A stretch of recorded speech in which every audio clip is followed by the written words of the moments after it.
우리 옆 사람에게 인사 한번 합시다. 주님 이곳에 함께 계십니다. 영원한 천국을 바라봅시다. 그렇게 믿으시는 분 아멘.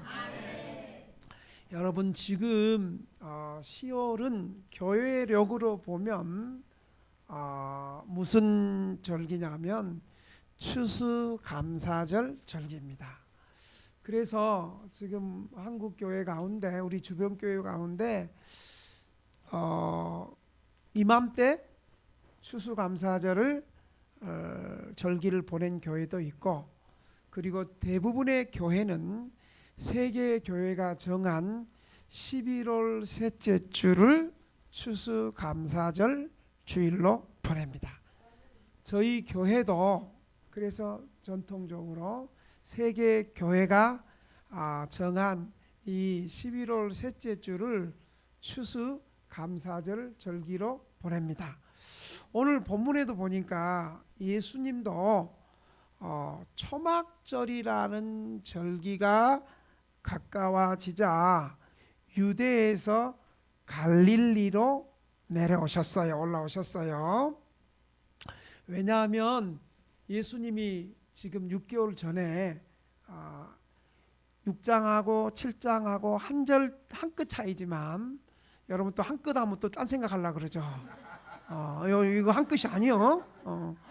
이 6절 마지막 절에서 7절 시작하는 절이 한 끗 차이지만 6개월의 세월이 흘렀습니다.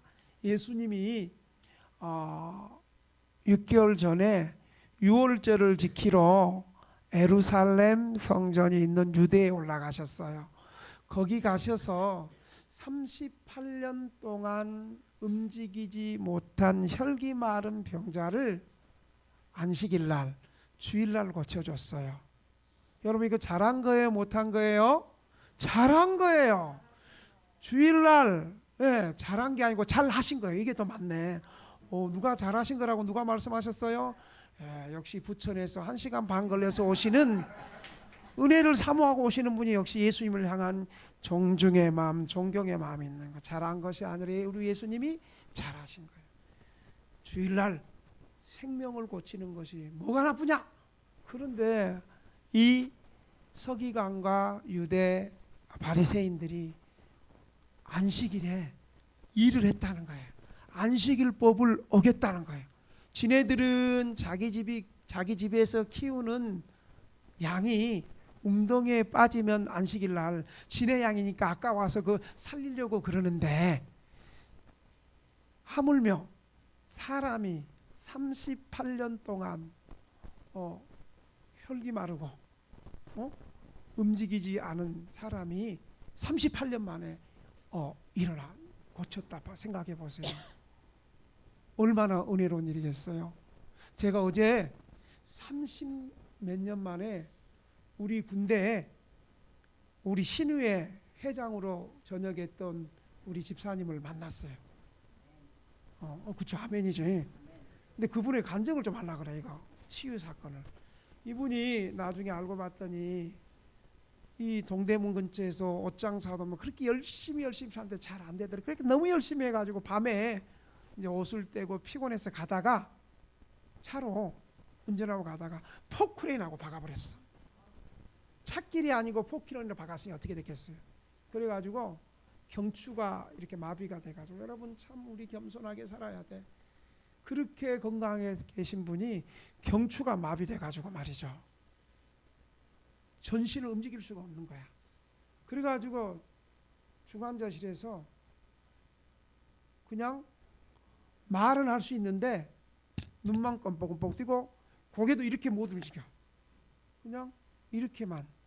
그런데 좋은 간병을 줬어요. 좋은 간병이니 말이죠.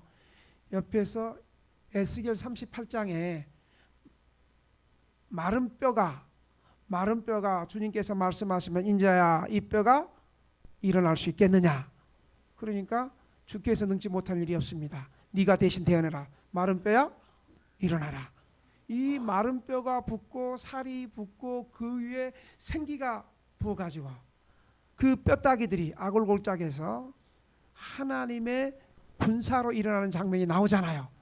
근데 이 말씀을 읽어주는데 8개월 동안 꼼짝도 못하고 그냥 시체처럼 그냥 말만 하고 고개만 이렇게 끄덕이고 나머지 발이서부터 머리까지 아무 움직이는 8개월 환자가 갑자기 그 본문 말씀을 딱 읽어주는데 뭔가 생기가 확 들어오더니 발끝에, 여러분 발끝에, 제가 맨날 아멘 하는 사람 발끝 해보세요. 이 발끝에서 진짜 이 생기가 들어오더니 움직임이 시작되더래. 그래서 하루 동안 발끝에서 무릎까지 이게 움직이더래. 의사도 놀라고 당사자는 그래갖고 병원이 떠나갈 정도로 울고 소리 지르고 그래가지고 며칠 만에 그 다음날 무릎에서 허리까지, 그 다음날 허리에서 어깨까지, 그 다음날 어깨에서 전신까지 움직이게 되는 놀라운 역사가 있음을 믿으시기 바랍니다.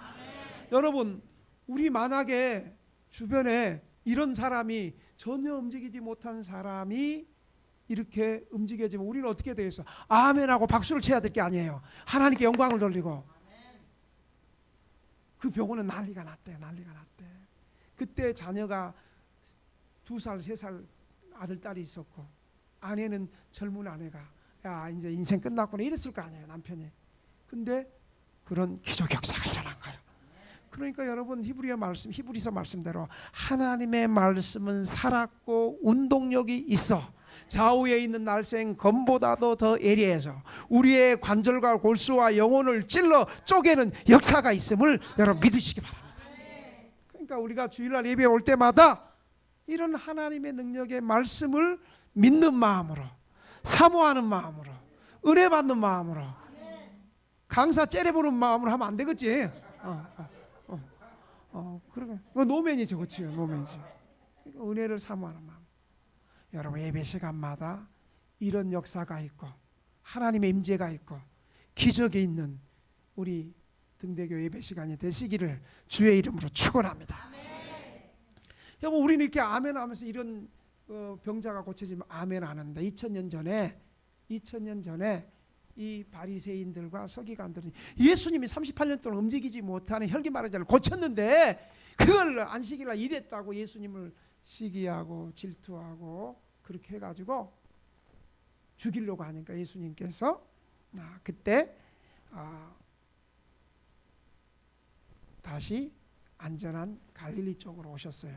물론 박해를 당할 때 박해를 면하려고 하는 것도 구차스럽게 박해를 면하게 해달라는 것도 옳지 않지만 일부러 박해를 청하여 받는 것도 그 지혜로운 것은 아니에요. 그래서 예수님 오늘 2절에 명절인 초막절이 가까운데 바로 갈릴리로 오신 거예요. 아멘. 여러분 초막절 아세요? 초막절은 유대인의 3대 절기 명절 가운데 하나예요. 초막절이 뭐냐면 초막절은 이스라엘 백성들이 광야에서 몇 년 동안 광야 생활했어요? 누가 70년이라고 그래? 40년이라고 해보세요. 고생의 떡 70년 먹고 싶어요? 눈물의 떡 고생의 떡 70년 먹고 싶어요? 몇 년? 40년. 일단 물어보면 40년이 거의 맞아요. 예수님 금식하는 날짜가 40일이에요? 70일이에요? 40. 일단은 40일이라고 말하는 게 좋아요. 40년 동안 광야 생활을 하는데 하나님께서 이스라엘 백성들을 제가 이스라엘 가보니까 광야 진짜 우리 한국 사람 같으면 성질급해서 3일 만에 다 죽을 것 같아. 근데 그 띠약베드에서 또 밤이면 추운 그 광야에서 먹을 거 입을 거 신명기서를 보니까 하나님께서 이스라엘 백성들을 광야 생활하는 데 있어서 옷이 헤이지 않고 신발이 트지 않고 40년 동안 메추라기와 만나를 하나님께서 반석을 치서 물을 40년 동안 보호해 주신 은혜에 감사하면서 그것을 은혜를 감사하면서 초막을 지어서 일주일 동안, 유대 절기로 하면 7월 15일부터 21일까지 유대력으로, 우리 태양력으로 하면 아마 지금쯤이 될 거예요. 9월 말이나 10월 말경을 이 무슨 절? 초막절을 지키는 거예요. 초막절. 그래서 그 초막을 지어서 장막에 지키니까 장막절이라고 해요. 장막절. 7일 동안의 이 절기를 성일로 지키는데, 첫째 날과 마지막 날에는 성일로 지키고 매일 화제를 드렸습니다. 그래서 태양력으로 보면 이때가 거의 9월 10월 되니까 어때요? 추수가, 농사가 마치고 추수하는 때죠. 농사철이 마치고 곡식을 저장하는, 추수하니까 이때를 뭐라고 불렀냐면, 곡식을 저장하니까 수장절이라고 불렀어요. 그러니까 초막절은 세 가지로 부를 수 있는 거죠. 한번 따라합시다. 초막절, 장막절, 수장절. 같은 절기예요. 똑같은 초막절을 장막에 지냈으니까 일주일 동안 장막에서 보냈으니까 장막절이라 그러고, 그 다음에 농사가 마쳐질 때 추수해서 곡식을 저장하니까 무슨 절? 수장절. 그러니까 우리 추수감사절 같은 절기가 바로 초막절, 수장절, 또 하나 뭐라고요? 장막절의 의미예요. 그런데 예수님의 형제들이 예수님에게 뭐라고 그러냐면 이렇게 얘기를 해요. 예수님의 친동생들이, 예수님께서 갈릴리에서 행했던 수많은 기적들이 많이 있는데 그 기적을 이 갈릴리 촌동네에서만 보이지 말고 성전이 있는 넓은 화려하고 많은 사람들이 명절 때 모이는데 거기 가서 예수님 기적을 보이면 예수님 당신이, 형님이 하나님의 아들 메시아임을 더 알릴 수 있는 기회가 좋지 않겠습니까? 여러분 어떻게 생각하세요? 인간적으로 이게 틀린 말이에요, 맞는 말이에요? 맞는 말이죠. 인간적으로 사람이 유명해지려면 어디 가야 돼요? 서울로 가야 되죠. 우리 그런 속담 있죠. 유명해지면, 저도요, 원래 저도 이 촌놈인데 원래 딱 봐도 저 촌놈처럼 보여요? 아유, 그래도 우리 교인들은 아니라고 말해서 참 고마워요. 근데 나는 알아. 나 우리 문원지 성도님은 식사 2그릇 하고 가셔야 돼 이따가. 알았죠? 빵도 하나 더 챙겨주시기 바랍니다. 나는 진짜 세련됐다고 말하시는 분은, 내 지금 목회 18년 개척해서 나 처음 들어. 할렐루야. 일단 설교가 되는 날이에요. 오늘은. 뭔 소리 하다가 지금 이렇게 된 거예요? 그 사람이 유명하고 알려지려면 우리 시골에 살아야 돼요? 어디로 올라가요? 우리나라는 서울로. 마찬가지로 이스라엘도 그 수도가, 서울이 이스라엘도 성전인 예루살렘, 유대 예루살렘으로 올라가는 거예요. 예루살렘 가가지고 갈릴리에서 보였던 유명한 이 표적과 기적을 좀 보여주십시오. 그러자 예수님이 뭐라고 얘기냐면, 너희나 올라가라. 나는 아무 때나 생각하는 대로 그냥 마음이 동해서 가는 것이 아니고 내 때가 있다. 오늘 본문에 보니까 내 때가 차지 못했으니까 나는 올라가지 않겠다라고 말하는 거예요. 그래서 오늘 본문의 제목을 예수님의 행동 방식이에요. 예수님은 어떻게 행동을 하시는가? 오늘 본문을 통해서 이 말씀에 은혜 받기를 원합니다. 첫째로 보면 세상 사람들의 행동 방식은 그냥 많은 사람들 앞에 자신의 모습을 드러내고, 세상 사람들은 자신을 좀 알아주기를, 자신의 영광을 드러내는 것이 세상의 방법이고 세상 사람들의 모습이에요. 오늘 3절에도 보니까 이렇게 말해요. 그 형제들은 바로 예수님의 친동생들을 말하는데요. 그 형제들이 예수께 이르되 당신이 행하는 일을 제자들도 보게 여기를 떠나 유대로 가소서. 여기가 어디예요? 갈릴리를 떠나, 예수님 좀 갈릴리 오셨어요. 갈릴리 총구석을 좀 떠나가지고 유다 큰 도시로 좀 가세요. 여러분, 저는 좀 감기가 걸려서 답답하게 들리는데 소리는 뒤에도 잘 들려요? 예, 그럼 됐습니다. 그러면서 4절에 보면 뭐라고 또 얘기하냐면요, 예수님의 또 마음을 또 긁어. 어떻게 긁냐? 스스로 나타내기를 구하면서 이 갈릴리 촌동네에 묻혀서 일하는 사람이 없나니 이 일을 행하려 하거든 자신을 세상에 나타내소서, 그렇게 말하는 거예요. 누가 그랬어요? 예수님의 친동생. 예수님의 친동생은 지금 이 당시에 예수님을 구세주로 믿었어요, 안 믿었어요? 안 믿었어요. 여러분, 여기 성경 보면 5절에 보면 나오잖아요. 이는 그 형제들까지도 예수를 믿었어요, 안 믿었어요? 믿지 아니했다, 성경은 말했어요. 여러분, 근데 그 동생들이 하는 말이 인간적으로 보면, 세상적으로 보면 그게 틀린 말이에요, 맞는 말이에요? 맞는 말이죠. 여러분, 더 우리 시골에서 출세하고 싶어서 나름대로 서울 올라온 거 아니에요? 그쵸? 그쵸? 다 나도 저 밑에 역이요, 밑에 역인데 나도 출세해 보려고, 나도 어떻게 신학교도 서울에 왔어. 지방 신학교 안 가고 서울로, 서울에 있는 신학교 왔어요. 사람들이 다 그래요. 여러분 괜히 표정 관리하면서 안 그런 척 하는데 다 사실이에요, 사실. 할렐루야. 그래도 어때요? 지방에 있는 이 노숙인들도 보니까 쪽방이 다 서울로 이렇게 올라오더라고. 서울로 기차 타고 몰고 많이 세상길, 그 노래 부르면서 올라오더라고. 당신이 행하는 일을 제자들도 좀 보게. 여러분, 갈릴리에서 예수님 행했던 일이 뭐예요? 갈릴리에서 첫 번째 기적이 뭐예요? 갈릴리 가나에서 물이 변하여 포도주가 되는 기적. 몰라요? 노래 한번 해보니까, 예수님이 말씀하시니 물이 변하여 포도주 됐네. 예수님 나에게도 말씀하셔서 새롭게 변화시켜 주세요. 여러분, 모르면 내가 찬양해 볼 거예요. 그럼 설교 길어져. 일단 물으면 빨리빨리 대답하세요. 묻지 않으면 대답하지 말고. 첫 번째 기적은 갈릴리 가나에서 물이 변하여 포도주를 만드는 사건. 이 기적을 그때로부터 제자들이 믿더라. 그 기적의 의미를 말해주고 있어요.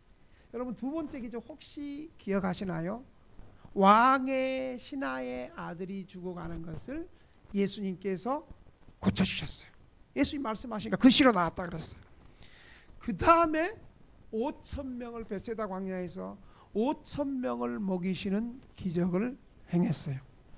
그러니까 동생들은 이런 기적을 갈릴리 사람들한테만 보이지 마. 여러분, 갈릴리 사람들은요, 흥분 잘하고 성격 급하기로 유명하고 호전적인 사람들이었어요. 흥분 잘하고 성격 급하고 감정적인 사람은 어때요? 삐지는 것도 잘하지. 자기 감정대로 이렇게 삐지고 이런 사람들에게 예수님의 추종자를 모으기에는, 이 갈릴리에서 이런 일 하기는 너무 예수님의 기적이 아까워, 형님. 그러니까 어디로 가요? 큰 동네 성전이 있고 화려한 예루살렘에 올라가서, 유대에 올라가서 이 기적을 행하면 형님 참으로 유명해져서 금방 형님의 추종자들이 많아질 겁니다. 이들이 한마디로만 이런 거예요. 동생들은 예수님이 참으로 메시아라면 조그만 시골의 촌뜨기 갈릴리 땅에서 이 기적을 이루지 말고 초막절에 유대인의 3대 멸기 중에 하나인 초막절에 많은 전국에 흩어진 유대인들, 흩어진 디아스포라들, 외국에서 또 많은 사람들이 오는 것, 그곳 성전에서 한번 예수님 기적을 이루면 형님이 메시아임을 믿을 건데 왜 그렇게 안 하십니까? 이들은 예수님을 명예주의자로 오해하고 그렇게 말한 거였습니다. 그들은 예수님과 형제 관계이면서도 예수님을 구세주로 믿지 못했기 때문에 예수님의 모습을 이해하지 못한 거예요. 여러분, 예수님의 모습을 진짜로 본 모습을 아는 사람은 이런 말 안 해요. 보세요. 예수님이 베세다 광야에서 5,000명을 먹이고 12광저리가 남는 그런 기적을 행했어요. 그랬더니 그때 와, 이 예수님을 삼아서 임금 삼으면 되겠다. 그리고 예수님 임금 삼으로 했어요, 안 했어요? 그때 예수님의 모습이 드디어 세상이 나를 알아주는구만 이러면서 내가 왕이다 이렇게 말했습니까? 아니면 피해서 산으로 기도하러 갔습니까? 피해서 산으로 갔다. 그때 예수님은 명예를 사랑하거나 세상 사람들에게 자기의 영광을 추구하는 그런 분이 아니었어요. 그 모습을 보면 동생들이 그렇게 말하면 안 되는 거예요. 그리고 이것은 마치 예수님이 공생애를 처음 시작할 때 마귀가 예수님 40일 금식 기도할 때 마귀가 예수님을 유혹할 때 두 번째로 자기에게 절하면 천하 만국을 주겠다고 했던 그 시험과도 같은 거예요. 예수님의 동생들의 이 모습은 바로 하나님 중심이 아닌 신본주의가 아니고 사람 중심인 인본주의의 세상주의입니다. 5절은 이렇게 말하면 예수님의 동생들이 예수님을 구주로 믿지 못했기 때문에 이런 말을 한다고 얘기하고 있습니다. 여러분, 예수 믿는 사람들은, 예수 믿지 않는 사람들의 모습은 그냥 나 잘 먹고 잘 살고 내 가족 잘 먹고 잘 살고 내 친척 그냥 내하고 좀 아는 사람, 그리고 어떻게 하면 내가 좀 더 부자 되고 잘 먹고 잘 살고 그러면서 자기 자신을 세상에 드러내기를, 나타내기를 원하는 것이 세상 사람들의 사고방식입니다. 자신을 많은 사람들에게 드러내기를 원하는 생활은 언제나 어디서 출발한 줄 아세요? 불신앙에서 출발하는 거예요. 불신앙에서. 이것은 사람들이 알아주기를 원하는 마음으로 움직이는 것이니 하나님을 믿는 생활이 아니고 사람을 의지하여 사람의 영광을 구하는 생활입니다. 여러분, 이런 생활에는요 언제든지 불안함이 있어요. 그 이유는 사람들은 언제나 변하고 세상은 언제나 요동을 치고 있거든요. 그래서 관계에 있어서 안전하지 못해요. 사람들에게 인정받기를 원하는 생활은 명예주의요 허영주의인 것입니다.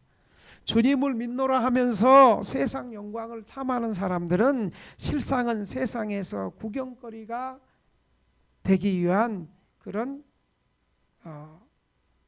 연극배우임을 우리는 면치 못합니다. 그래서 참다운 신앙생활은요 세상에서 자기를 드러내지 않고 은밀하게 하나님께서만 알아주는 것.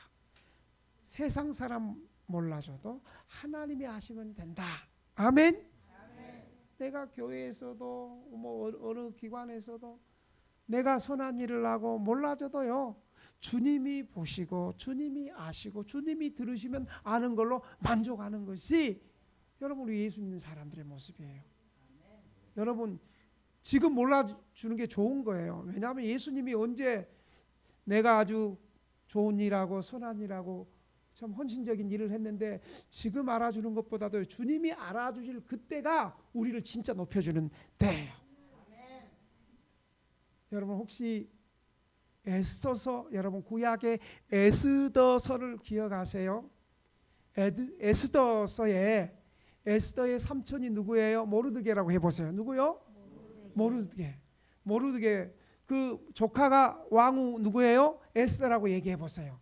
모르드게가 어느 날 문지기로 이렇게 있는데 이 문지기 그 성 앞에 있는데 성의 문지기들이 왕을 시해하려는 것을 모르드게가 딱 듣고 그것을 자기의 친딸처럼 키운 조카에게 얘기해 줬어요. 내가 성문 앞에 있는데 이 문지기들이 왕을 시해하려고 그랬다. 그래가지고 그걸 얘기해 줘가지고 왕을 시해시키려는 그 사건을, 그 주범을 잡아가지고 왕이 죽음을 먹게 됐어요. 여러분 그때 성경에 보니까 왕이 그때 모르드게 고마워하면서 모르드게에게 상을 줬어요? 상을 안 줬어요? 상 첫 번째는 안 줬어. 그러면 여러분, 야, 내가 이렇게 왕을 시해해 줬는데, 나도 그럴 때 있었어. 나도 저기 군대에서 우리 모의 훈련을 오잖아요. 모의 훈련.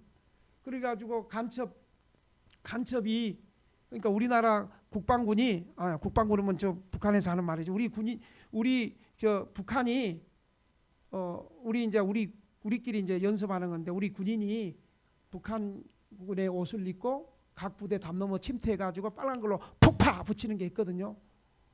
제가 군종병인데도 그날 평소에 하던 대로 밤에 보초 쓰는데 커피를 타러 이렇게 쭉 오는데, 이 누가 탄약고 쪽 오는데 누가 북한군 옷을 입은 애들이 분명히 보니까 총도 북한군 따발총이고, 북한군 이거 나는 그때 알고 있었거든요. 지금 모의 훈련이니까 혹시 우리 부대에는 다른 부대에서 경호해주니까 우리 부대는 들어올 일이 없겠지만 혹시 들어올 수도 있다. 그때 잡아라.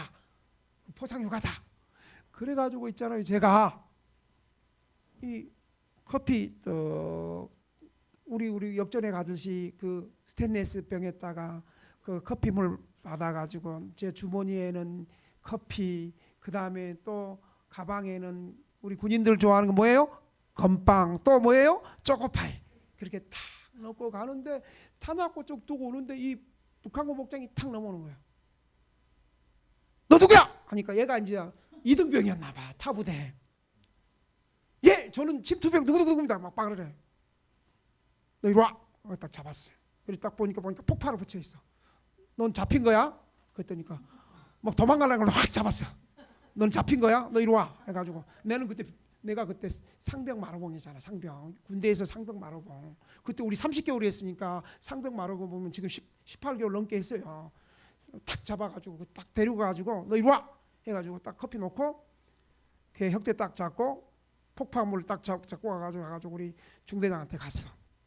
그럼 우리 중대장 김군종 잘했다. 너 일주일 포상이야. 그럴 줄 알았더니 아무 말이 없어. 마찬가지로 이 모르드게가 왕의 시해범을 잡았거든요. 처음에는 아무 말이 없었어요. 그런데 나중에 하만이 유대민족을 시기해가지고 유대민족을 모홀 메시의 한날에 다 죽이려는 그 관계를 깼어요. 그걸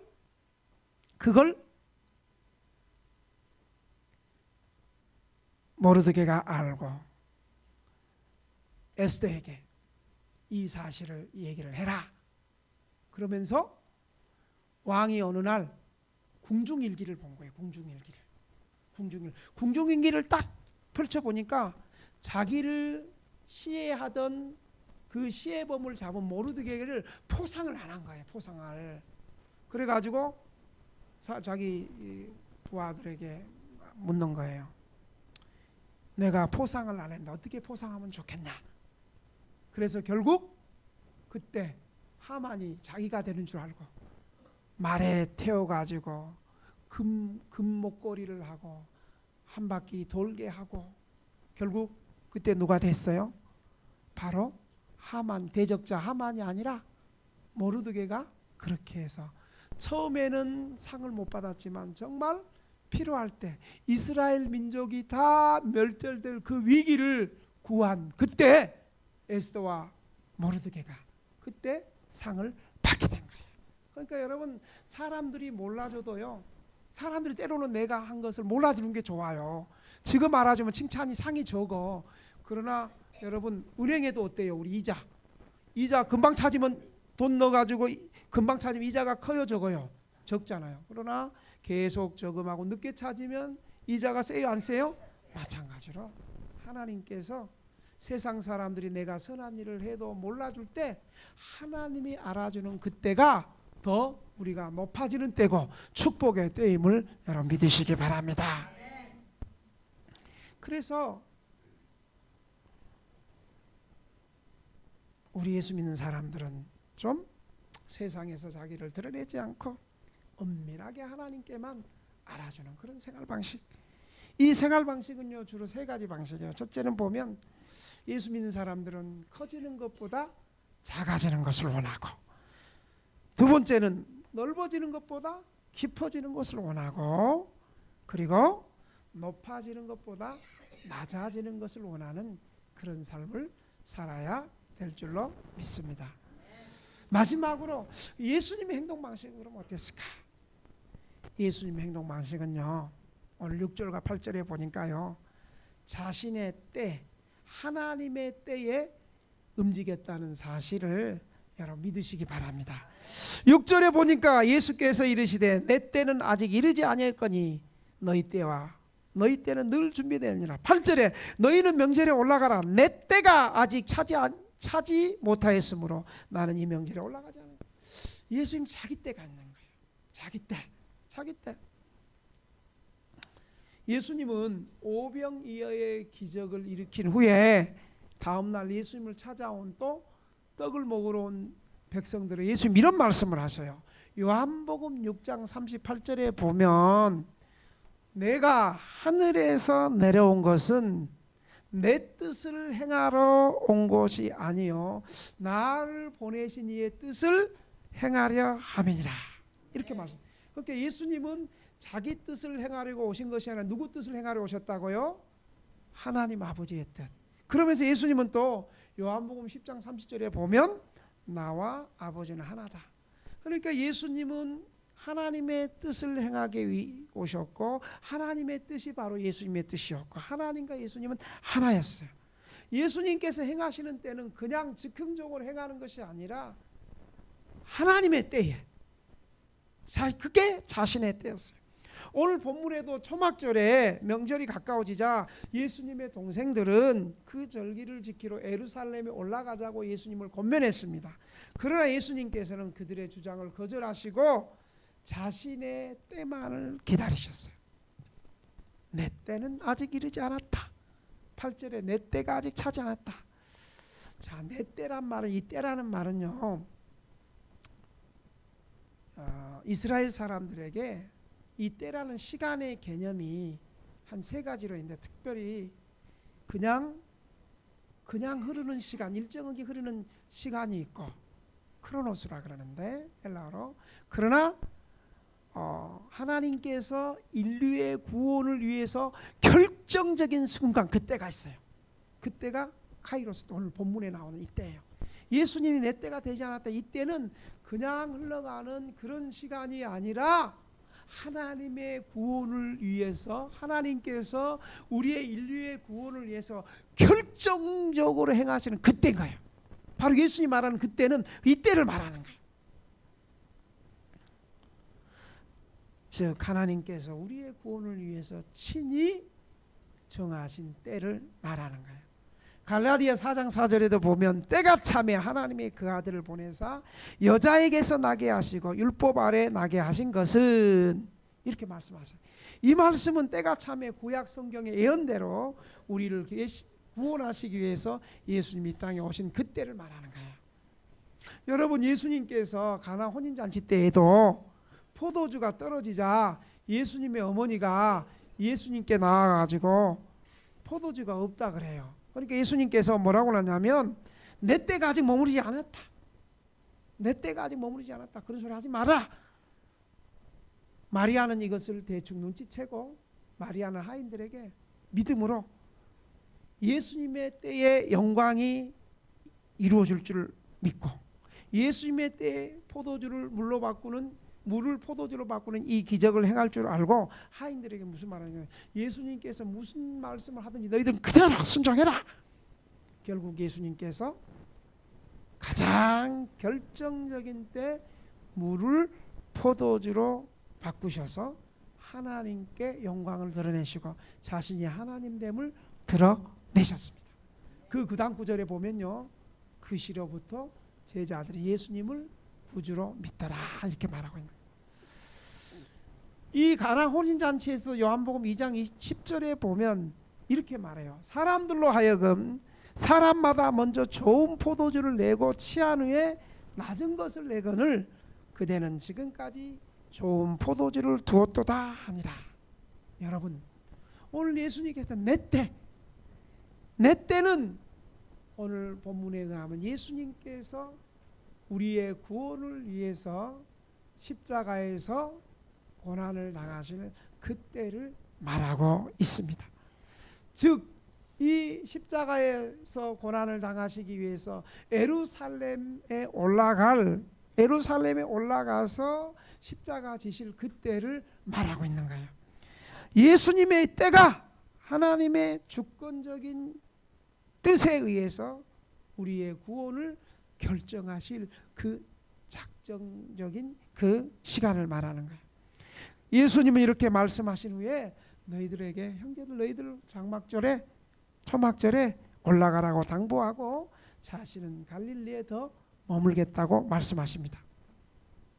세상 사람들은 어떤 일을 행하는 데 있어서 하나님의 뜻을 신중하게 알아보지 않고 자신의 생각대로 판단해서 즉흥적으로 감정적으로 행동하다가 오히려 손해보는 때가 더 많이 있습니다. 좀 더 예수님처럼 깊이 기도하지 않고 또 어떤 때 행동해요? 자신의 욕심이 동할 때, 자신의 유익이 동할 때 그렇게 행동하다가 실상 더 많은 손해를 보고 결국 낙심하는 것을 볼 수 있습니다. 그러나 주님의 행동 원리는 기도하면서 어떤 상황이 유리하고 불리하고를 떠나서 하나님의 뜻을 따라 하나님의 인도하심을 따라 행동했습니다. 주님이 움직이실 그때는 설령 고난의 길, 죽음의 길이라도 주님은 우리의 구원을 위해서 주저함 없이 행동하시는 구원의 하나님이심을 기억하시기를 바랍니다. 어느 날 바리새인들 가운데 착한 바리새인이 예수님, 지금 헤롯이 당신 예루살렘 올라가면 죽이려고 하니까 예루살렘 올라가지 마세요. 그때 예수님이 가서 저 여우에게 말하라. 여우 헤롯에게 말하는 거거든요. 오늘과 내일과 모레는 내가 갈 길을 가야 하리니 선지자가 예루살렘 밖에서 죽는 법이 없느니라. 그러면서 누가복음 13장 33절 예수님께서 이 말씀하시면서 예루살렘에 당당하게 우리의 구원을 위해서 피하지 않고 십자가의 길을 가신 것을 여러분 믿으시기 바랍니다.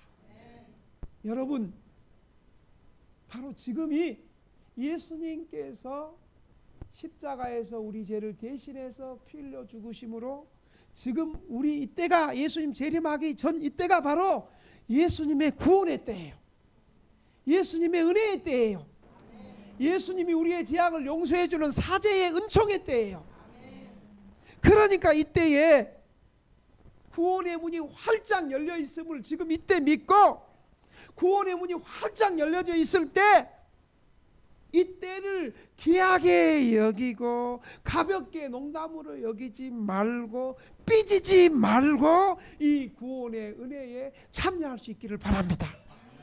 이 사죄의 은총을 경험할 수 있기를 바랍니다. 이것이 기독교입니다. 사죄의 은총, 구원의 은혜가 있는 것이 바로 기독교의 은혜의 시간입니다. 우리 옆 사람에게 한번 인사합시다. 지금은 은혜의 때야. 지금은 구원의 때네. 구원의 문이 열릴 때 주님 앞에 나옵시다. 할렐루야. 그래서 사도 바울은 이 마음을 이렇게 고린도후서 4장에 말합니다. 지금은 은혜의 때요. 지금은 구원의 때니 이 은혜를 헛되이 받지 말라. 사랑하시는 성도 여러분, 이제 말씀을 맺겠습니다. 우리는 언제 행동합니까? 세상에 자신을 드러내고 내게 유익이 있을 때 손해 보지 않을 때 행동하지는 않습니까? 우리 주님은 자신의 때, 하나님이 우리의 구원을 위하여 결정적일 때 우리 주님 행동했습니다. 그 길이 십자가의 길, 죽음의 길, 형극의 길이다 할지라도 주님은 우리의 구원을 위해서 이렇게 십자가에서 피 흘려 그 피로 우리 죄를 대신 용서해 주심을 믿으시기 바랍니다. 그 십자가의 은혜가 지금 열려 있습니다. 활짝 구원의 문이 열려 있습니다. 이 구원의 문에 우리가